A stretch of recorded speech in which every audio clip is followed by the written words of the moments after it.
15 तारखेला आता आजऱ्यामध्ये शक्तीपीठ महामार्गाच्या विरोधातला मेळावा आम्ही घेतलेला आहे. त्यामध्ये आम्ही जिल्ह्यातल्या पुढच्या आंदोलनाची दिशा जाहीर करू.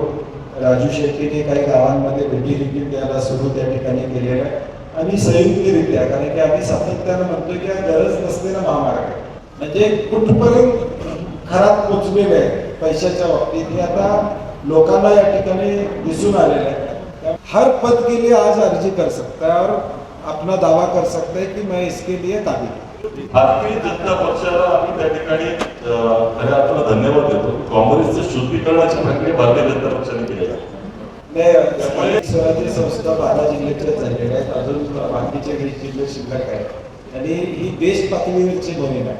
आतापर्यंत मला वाटतं सचिनजी 7 राज्य झालेत ना, 7 राज्य झालेले आहेत. त्यामुळे हळूहळू प्रोसेस चालू आहे. त्यामुळे वेळ झाली असं म्हणता येत नाही. चेंजला वेळ कुठली लागत नाही, कधी होऊ शकतो. काय झाले, महापालिका झाल्या, जिल्हा परिषद झाले, सगळे झाले. आता 3 वर्षे काहीच नाही, त्यामुळे वेळ झाला. निवडणुका हा एकच विषय पक्षाला नाही, पक्ष बांधणी महत्वाची आहे, पक्ष संघटन महत्वाचं आहे. त्यामुळे आमच्या दृष्टीनं पक्ष वाढवणं ह्याला प्रायोरिटी आहे. त्यामुळं निवडणुका हा एक वेगळा विषय, त्या प्रक्रिया 5 वर्षांना चालूच राहतात. परंतु पक्षाची बांधणी करणं, पक्षात लोकांनी अर्ज करणं, नवीन माणसं निवडणं. आता जसं पाठकजीने का जिला कांग्रेस अध्यक्ष के लिए भी कोई अर्जी कर सकता है, हर पद के लिए आज अर्जी कर सकता है और अपना दावा कर सकता है कि मैं इसके लिए काबिल. एक त्याच्यामध्ये अखिल भारतीय काँग्रेस कमिटीनं हे जे वर्ष आहे 2025-26 हे संघटन वर्ष म्हणून घोषित केलेलं आहे. त्यामुळे संघटनेच्या मजबूतीकरणाकडे या वर्षामध्ये विशेष लक्ष दिलं जाणार आहे आणि त्याच्या दृष्टिकोनातून हे अभियानाकडे तुम्ही पाहायला पाहिजे. आणि ही प्रक्रिया जी आहे ती आता या एका राज्यामध्ये सीमित राहत नाही, पूर्ण देशपातळीवरती होणार आणि त्यानंतरचे कार्यक्रम हे सगळ्या पद्धतीनं ते ठरवले जाणार. त्यामुळे पूर्ण वर्ष जे आहे ते संघटनेकडे अखिल भारतीय काँग्रेस पुन्हा मजबूती करता लक्ष देणार आहे. 2029च्या निवडणुकीची तयारी समजून घेतली पाहिजे. और किसी का कोई सवाल प्रोसेस?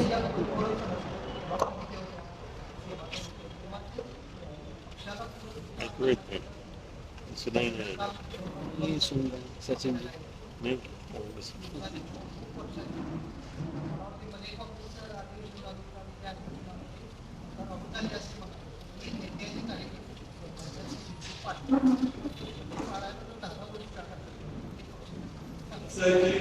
संघटन कशा पद्धतीने चाललं पाहिजे ही अखिल भारतीय काँग्रेस कमिटी केली आणि आज ही जी काही महत्वाकांक्षी योजना आम्ही त्या ठिकाणी आणली म्हणून लक्षात घ्या की अखिल भारतीय काँग्रेस कमिटीच्या माध्यमातून पुन्हा मजबूतीसाठी एक सेंटर मध्यवर्ती जी पॉइंट आहे तो आहे जिल्हाध्यक्ष असणार. परंतु प्रदेश काँग्रेसचं जसं मी मगाशी सांगितलं त्याच्या पलीकडे दिलेलं आहे आणि त्यांनी म्हटलेलं आहे की या प्रक्रियेला आम्ही पुढे घेऊन जातो आणि ज्या तालुका पातळीवरच्या ज्या नियुक्त्या आहेत मी आता सांगितलं की सगळ्या जे काही सेल आणि ह्या फंडल ऑर्गनायझेशन त्या सगळ्या नियुक्त्या एकाच वेळेला पूर्ण राज्यभरामध्ये होणार. त्यामुळे ही जे काही संपूर्ण जे काही आमचे इंजिन्स आहेत ते सगळे एकत्र धडायला पाहिजे, सगळ्या तोफा एकत्र धडायला पाहिजे. हा त्याच्या मागचा दृष्टिकोन आहे आणि ते तुम्ही जे म्हणता तुमच्या मनामध्ये जे आहे ही प्रक्रिया पूर्ण करते. 17 तारखेला किती वाजता पुण्यात किती भारतीय जनता पक्षाला आम्ही त्या ठिकाणी खऱ्या अर्थानं धन्यवाद देतो. काँग्रेसचं शुद्धीकरणाची प्रक्रिया भारतीय जनता पक्षाने केलेली आहे. त्यामुळे भारतीय जनता पक्ष देश पातळीवरती काँग्रेस मुक्त भारताची संकल्पना सांगत होता. आता त्यांनी भ्रष्टाचार युक्त भारतीय जनता पक्ष करून टाकले, स्वयंघोषित. त्यामुळे ज्यांच्यावरती आरोप केले ते आता सगळे भारतीय जनता पक्षामध्ये गेलेले. त्यामुळे जो काही आता शुद्धीकरण झाल्यानंतर जे काही काँग्रेस पक्ष आहे नव्यानं जी येणारी पिढीचे जे काही कार्यकर्ते आहेत त्या सगळ्यांना आता काँग्रेस पक्षामध्ये स्थान आहे. आमच्या दृष्टिकोनातून हे दुसरं स्वातंत्र्य युद्ध आहे लोकशाही आणि संविधान वाचवण्यासाठी आणि त्यासाठी विचारांचे कार्यकर्ते पाहिजे, जे प्रामाणिक जनतेची सेवा करणारे लोक पाहिजे आणि संपूर्णपणे हे संघटन देशभरासाठी प्रवृत्त झालं पाहिजे. त्यासाठी आज काय काळ आपण घेऊन गेले भारतीय जनता पक्ष आमचं आता मजबूतीकरणाची प्रक्रिया सुरू आहे. कमी झालंय म्हणजे तुम्ही सगळे आरोप त्यांनीच केलं ना, त्यांनीच आरोप केले आणि त्यांनी घेऊन गेले. आमच्याकडे आता आरोप त्याच्यावरती होतील असे मात्र राहिले नाही. त्यामुळे आमच्या दृष्टिकोनातून आता सगळं शुद्धीकरण झालेलं आहे. असं भारतीय जनता पक्षाने जाहीर करून टाकावं, काँग्रेसच एकमेव शुद्ध पक्ष आहे. 2014 झालेला आहे का? मी तुला पहिली गोष्ट अशी की या देशामध्ये 12 वर्ष ज्या पद्धतीचं सरकार चाललेलं आहे ते तुम्ही पाहता आहात की देशाच्या लोकशाहीमध्ये आक्रमण त्यांच्या मागची भूमिका जी आहे की ज्या प्रकारे ईडी सीबीआय यंत्रणा येतात किंवा संविधानिक संस्थांवरती नियंत्रण आणण्याचा प्रयत्न होतो त्याच्यामध्ये एकाधिकारशाही या देशामध्ये प्रस्थापित करायची आहे आणि त्यामध्ये लोकशाहीमध्ये जनता हे महत्वाचा अंग असतो. त्यामुळे जनतेचं परसेप्शन जनतेमध्ये जाणारा नॅरेटिव्ह हा त्यांना नियंत्रणात आणायचा आणि त्यासाठी विरोधी पक्ष कमजोर झाला पाहिजे. ही भूमिका गेल्या 12 वर्षामध्ये आली आहे. तुम्ही लक्षात घ्या, उत्तराखंड पासून गोव्यापासून मणिपूर पासून जिथे जिथे काँग्रेसची सरकार होती ती सगळी पाडण्यात आली, आमदारांना फोडण्यात आलं, दबावात आणण्यात आलं, ईडी सीबीआयचा वापर करण्यात आला. ही जे काही चाललेलं आहे देशाच्या लोकशाहीवरचं आक्रमण आहे हे म्हणून लक्षात येतं. विरोधी पक्षाचा आवाजच साधला पाहिजे ही त्यामागची भूमिका आहे. आज महाराष्ट्रामध्ये पक्षच फोडले गेले म्हणजे हे कधी घडलेलं नाही देशामध्ये. आणि आज ज्या तऱ्हेनं महाविकास आघाडी सरकार पाडलं गेलं आजही सर्वोच्च न्यायालयामध्ये ती केस उभी राहत नाही. इतके वर्ष झाल्यानंतर सरकार बदलल्यानंतर तर मग कुठल्या पातळीवरती हे चाललेलं आहे आपण पाहायला पाहिजे. आणि म्हणूनच अशा पद्धतीचं संघटन आम्हाला आवश्यक आहे की ज्या या सगळ्या अतिक्रमणाला या आक्रमणाला तोंड देण्यासाठी उभं राहील. पुन्हा रस्त्यावरची लढाई काँग्रेस पक्षाला लढायची, पुन्हा आम्ही जनतेचा आवाज मोठा करायचा प्रयत्न करावा आणि त्यासाठी कुठल्याही दबावामध्ये ज्या पद्धतीने राहुल गांधीजी सांगतात डरोमत, त्यामुळे ही डरोमत न घाबरणारी संघटना उमेदीनं ताकदीनं शक्तीनं उभी राहणारी निडरतेनं उभी राहणारी संघटना आम्ही तयार करत आहोत. आणि त्यासाठी नव्या दमाची फौज जी आहे ती जी काही जागा खाली करून गेलेली आहे ती पूर्ण भरायची आहे आणि ती प्रामाणिक कार्यकर्त्यांनी भरायची आहे, विचारांच्या कार्यकर्त्यांनी भरायची. 2014 तो रिपीट हो रहा है. ते आमचे काँग्रेस पक्षाचे नेते आहेत, त्यांनी जबाबदारी द्यायची. त्यामुळे हे त्यांना जबाबदारी आहे. जबाबदारी मोठी मिळायची आहे. नाही मोठी आहेच आता गटनेत्यांनी राज्यात. तुम्ही लक्षात घ्या, जिल्हाध्यक्ष पद जे आहे ही मोठी नाही नाही ही जबाबदारी नाही असं आहे की मला मी मगाशी जे सांगितलं त्याच्यामध्ये सगळं आहे की ते नेते आहेत त्यांनी जबाबदारी द्यायची. 5 राज्यांच्या निवडणुकीची प्रक्रिया सध्या सुरू आहे. या सगळ्या निवडणुकीच्या प्रचारामध्ये काँग्रेस तुम्हाला ऍक्टिव्ह वाटतं का? कारण पश्चिम बंगालसारख्या राज्यामध्ये अमित शहा तळ टुकून राहणार अशा पद्धतीचा प्रचार त्या ठिकाणी करतायत म्हणलेले आहेत ते तिथं. कोण? अमित शहा तळ टुकून म्हणजे सरकारी यंत्रणेवर दबाव. असं आहे की पहिली गोष्ट अशी की सामदान दंड भेदाचं राजकारण ते करतात. निवडणुका हा लोकशाहीमधला अभिन्न भाग मानत नाही. त्यांच्यासाठी सत्ता महत्वाची आहे आणि त्यासाठी ज्या पद्धतीचं SIR मध्ये एकाच वेळेला लाखो लोकांना बाजूला काढतात हे छळ कपटानं सरकार घेण्याचा प्रयत्न करतात, सत्ता स्थापन करतात. त्या विचारांचे आम्ही नाही. आम्ही या ठिकाणी लोकशाही मानतात. काँग्रेस पक्षाच्या विचारात देशाला लोकशाही मिळालेली लक्षात. या देशाचं संविधान घडत असताना त्याची मागची भूमिका त्याचा मागचा विचार हा काँग्रेस पक्षाच्या वेगवेगळ्या अधिवेशनामध्ये ठरलेला आहे. त्यामुळे आमच्या दृष्टिकोनातून ही देशसेवेसाठी केलेली प्रक्रिया आहे. त्यांच्या दृष्टिकोनातून सत्ता सेवा आहे.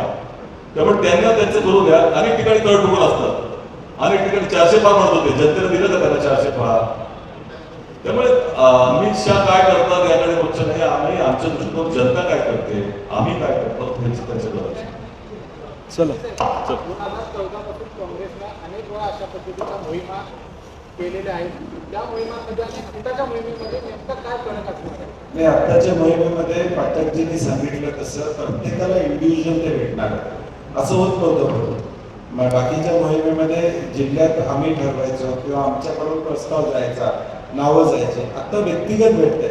तुम्ही सगळ्यांनी लक्षात घ्या की 6 दिवस त्यांचा प्रोग्राम, वो 6 दिन रह गए और उन्होंने कहा है कि और 2 दिन रुकना पड़े तो मैं रुकूंगा, लेकिन हर एक को मिलके जाऊंगा.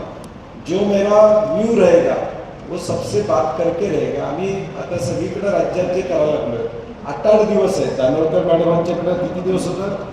8 दिवस. म्हणजे त्यांच्या जिल्ह्यामध्ये 8 दिवस निरीक्षक होते आणि 5,500 लोकांना निरीक्षकांनी स्वतः फोन केले वैयक्तिक 5-10 हजार वैयक्तिक भेटले पण सगळे. भेटले पण 5,500-10 त्यात हजार सगळ्या म्हणजे संस्था NGO जेवढ्या सगळे. आहेत सगळ्यांना बोलवलं. सगळ्यांना भेटले. ही मोहीम व्यापक मोहीम आहे आणि यातून जो निर्णय व्हायला लागला आमच्या 5-7 राज्यामध्ये तो अत्यंत चांगल्या पद्धतीचा निर्णय झाला. आता केरळामध्ये असू दे, आसाममध्ये, केरळामध्ये ही मोहीम झालेली आहे. जिल्हा अध्यक्ष त्या तिकीट वाटपाच्या प्रक्रियेमध्ये त्या ठिकाणी सचिन म्हणले तसा सहभागी त्या ठिकाणी म्हणून बदल व्हायला पाहिजे. आता मला पण 5 वर्ष झाले त्यामुळे नवीन माणसं आली तर चांगलीच गोष्ट आहे. त्यामुळे सगळीकडे तालुका अध्यक्ष अनेक ठिकाणी आमचे 25-30 वर्ष आहे ते बदलले जातील. सेलचे नवीन अध्यक्ष नेमले जातील. तर ज्या ऍक्टिव्ह आहेत त्या लोकांनी त्यात सहभागी व्हावा आणि यातून नवं नेतृत्व तयार व्हावा हा उद्देश आहे. 7 राज्यामधला काही आउटपुट घेतलं का? चांगला फीडबॅक आहे म्हणूनच हे कंटिन्युएशन झालं. तर शक्तीपीठ महामार्गावर त्या संदर्भामध्ये सातत्याचं तुम्ही लढाई करत आहात. घरात आणि त्याच्या पिढीनं या सगळ्या शक्तीपीठ महामार्गाच्या रूटवर जमिनी घेतल्याचं समोर आलं सोलापूर जिल्ह्यामध्ये.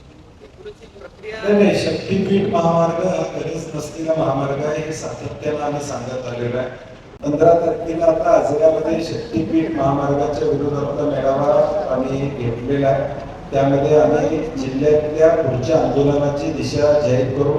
राजू शेट्टीने काही गावांमध्ये भेटी देखील द्यायला सुरू त्या ठिकाणी केलेलं आहे आणि संयुक्तरित्या, कारण की आम्ही सातत्यानं म्हणतो की हा गरज नसलेला महामार्ग आहे आणि आता हळूहळू म्हणजे घरात प्रकरण एवढं मोठं आहे की गृह खात्याला माहीत नव्हतं का हे प्रकरण.